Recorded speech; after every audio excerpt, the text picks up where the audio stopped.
উল্টা পাল্টা। আমাদের মিডিয়ার কাছে খবর এসেছে বলে ওদের বন্ধুর মধ্যে, তিনজনের বন্ধুর মধ্যে ঝামেলা লেগে গেছে।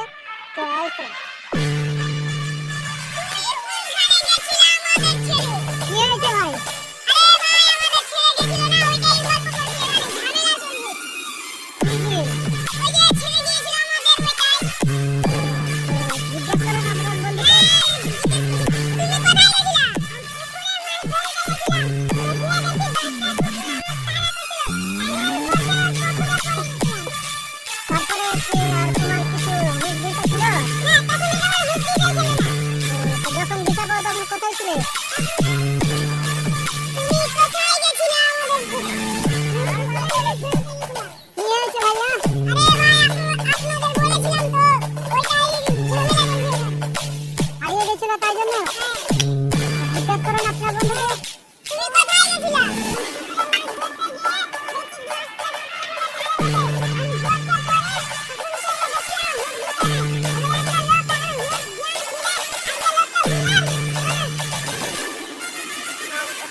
হাই দর্শক, আবার রেডি থাকবেন দ্বিতীয় পার্টি নিয়ে।